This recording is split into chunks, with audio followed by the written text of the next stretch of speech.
Hey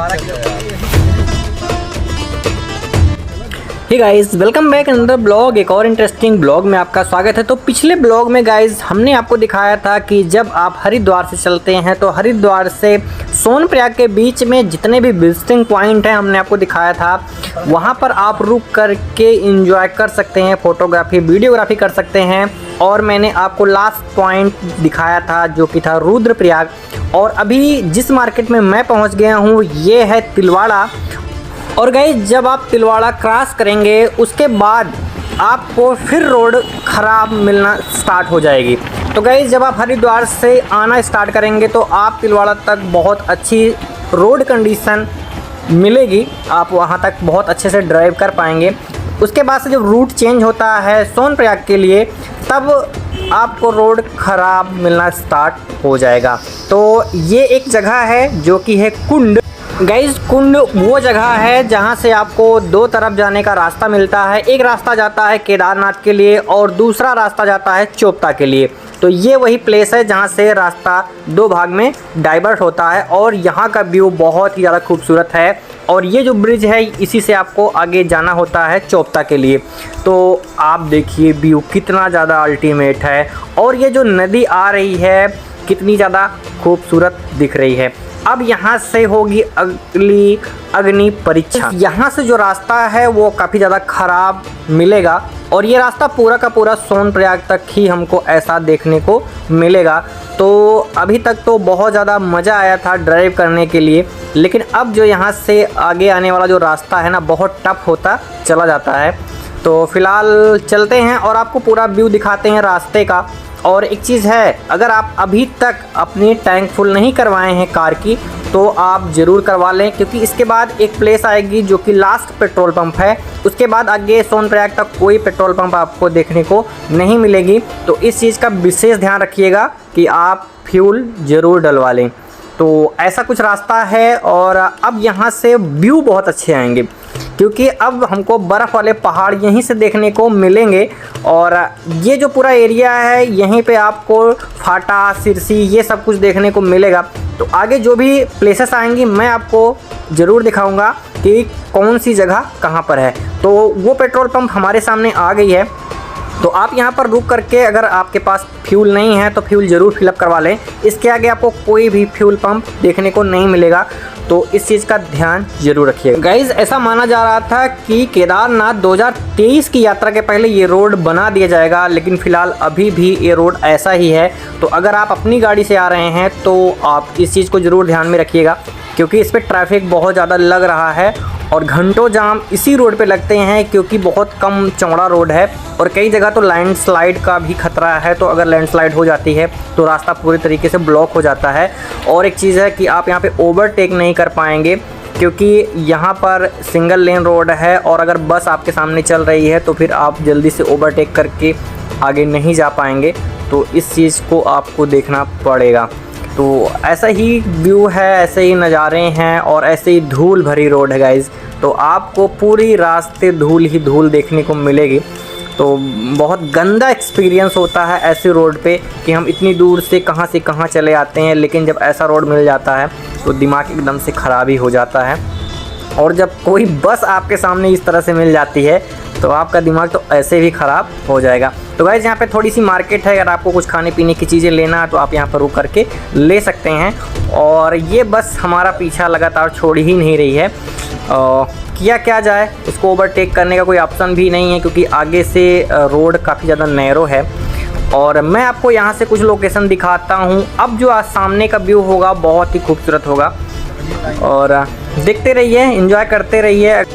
guys अभी मैं जिस पॉइंट पर पहुंचा हूं यहाँ से काली मठ मंदिर जाने का रास्ता है और वो यहाँ से 9 किलोमीटर है और गुप्तकाशी यहाँ से मात्र 1 किलोमीटर रह गया है और केदारनाथ यहाँ से 48 किलोमीटर रह गया है। तो बहुत जल्द हम पहुँचने वाले हैं, लेकिन मात्र 30 से 35 किलोमीटर की दूरी जो है उसे तय करने में बहुत टाइम लग रहा है केवल इस रोड की वजह से। और रोड पे बिल्कुल भी काम नहीं करा गया है, रोड बिल्कुल भी रिपेयर नहीं करी गई है और इसी पे यात्रा होनी है 2023 की। और जो यात्रा भी स्टार्ट हो गई है और ये यात्रा पूरी की पूरी चलेगी नवंबर तक। तो इस बार रोड की तो और ज़्यादा धज्जियाँ उड़ने वाली हैं। तो और बड़े बड़े गड्ढे आपको रोड पे देखने को मिलेंगे। अगर बारिश हो जाती है इस बीच तो रास्ता और भी ज़्यादा ख़राब हो जाएगा और इस पे लगेंगे बहुत बहुत लंबे लंबे जाम। तो और भी आपको सामने देखने को व्यू मिलने वाले हैं और लेकिन धूल बहुत ज़्यादा है।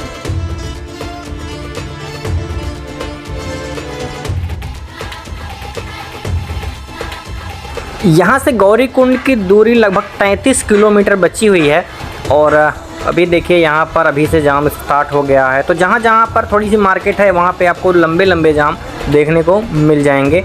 तो इन सब चीज़ों का सामना आपको करना पड़ेगा। गाइज़ अब जो रास्ता है और भी खूबसूरत हो जाएगा क्योंकि आपको हर जगह वाटरफॉल दिखाई देंगे। आपको रोड साइड पे वाटरफॉल की लाइन लग जाएगी, जहाँ आपकी नज़र जाएगी आपको एक से एक वाटरफॉल दिखाई देंगे और बेहद खूबसूरत हैं। तो आप यहाँ पर रुक करके थोड़ा टाइम स्पेंड कर सकते हैं। और इसके थोड़ा आगे जाएंगे तो अब हमें बर्फ़ के पहाड़ भी देखने को मिलेंगे जिस पे ऑलरेडी स्नो कवर्ड हैं। अगर आप अपनी कार लेकर के आते हैं, अपनी गाड़ी लेकर के आते हैं तो आपको कुल कितनी समस्याओं का सामना करना पड़ सकता है ये आपको यहीं देखने को मिलेगा।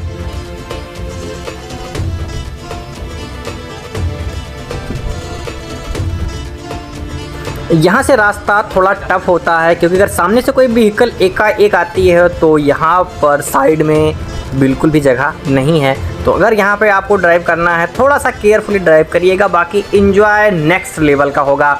आप बहुत ज़्यादा एडवेंचर करेंगे क्योंकि अब यहाँ से एडवेंचर शुरू होता है और अब आगे का रास्ता और भी ज़्यादा स्टीप होगा और एडवेंचर करने के जो शौकीन हैं उनको और भी मज़ा आएगा।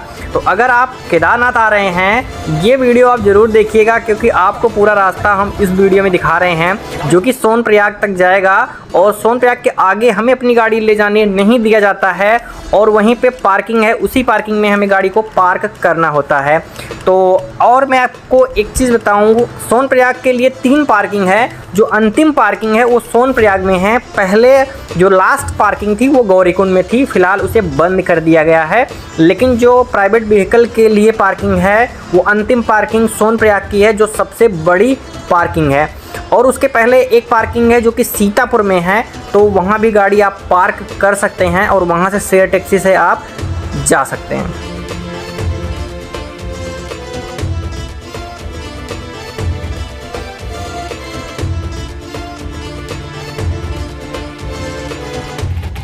और गाइज ये जो पानी यहाँ पे गिर रहा है ये पानी ऊपर वाटरफॉल से गिरा, तो कहीं पत्थर ना गिर जाए ऐसा भी डर लगा ही रहता है। तो रास्तों का जो नज़ारा है, जो व्यू है बहुत खूबसूरत है। और देखिए घोड़े खच्चर की तैयारी बहुत तेज़ी से केदारनाथ की ओर जा रही है और पूरी तैयारी हो चुकी है यात्रा की। तो अगर आप जा रहे हैं तो आप ऐसा एंजॉय करने वाले हैं, आपको बहुत मज़ा आने वाला है इस बार की केदारनाथ यात्रा में। और अगर आप इन व्यूज़ को एंजॉय करना चाहते हैं तो अपनी गाड़ी से जाइएगा, अब बहुत मज़ा आने वाला है।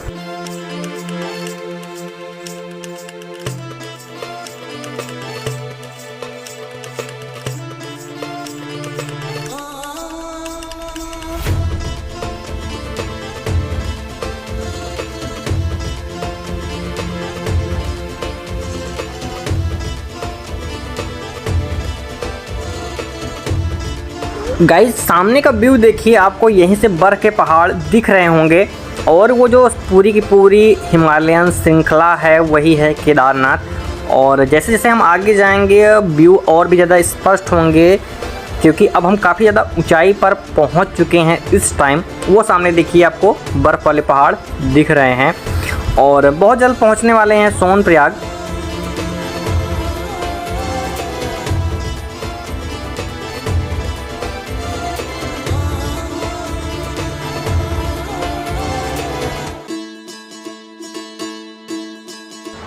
गाइज़ यहाँ से रास्ता और भी ज़्यादा खूबसूरत है क्योंकि आप देखिए जस्ट बगल में पूरी की पूरी पहाड़ लटकी हुई है और रास्ता लैंडस्लाइड हुआ है यहाँ पर और बहुत केयरफुली यहाँ पे ड्राइव करना पड़ रहा है।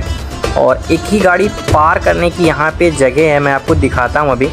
और थोड़ी मशक्क़त के बाद आगे वाली डिज़ायर जो थी वो निकल पाई और उसके बाद जस्ट हमें अपनी गाड़ी निकालना था और अभी रुकी हुई है, वो शायद नीचे से कोई पत्थर लग रहा है उसमें। तो अभी देखिए ये था रास्ता, बहुत सकरा था लैंडस्लाइड होने की वजह से, और एक ही गाड़ी पार करने का यहाँ पे जगह है। लेकिन बहुत खूबसूरत है, बहुत ही ज़्यादा एडवेंचर है इस रास्ते पर, तो मज़ा आ रहा है गाइस बहुत ज़्यादा।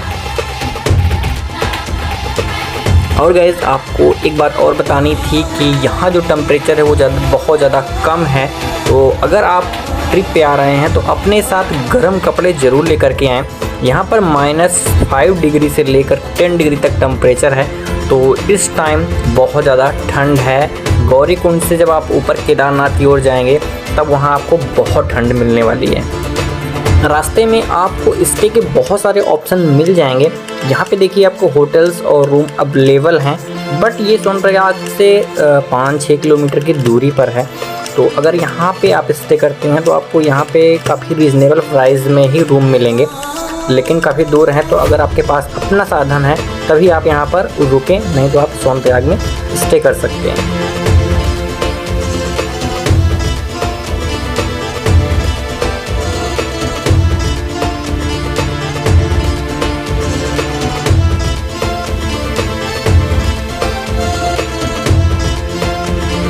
गाइस अभी मैं जिस प्लेस पहुंचा हूं ये है सेरसी। सेरसी वो जगह है जहां से आपको हेलीकॉप्टर की बुकिंग होती है और यहां से हेली सेवा आपको मिल जाती है। तो ये जो प्लेस है यहाँ आप आ करके हेली सेवा का लाभ उठा सकते हैं। ऑनलाइन भी आपको सेरसी से हेलीकॉप्टर बुकिंग होती है, तो आप ऑनलाइन बुक करके आ सकते हैं और यहाँ से हेली सेवा ले सकते हैं।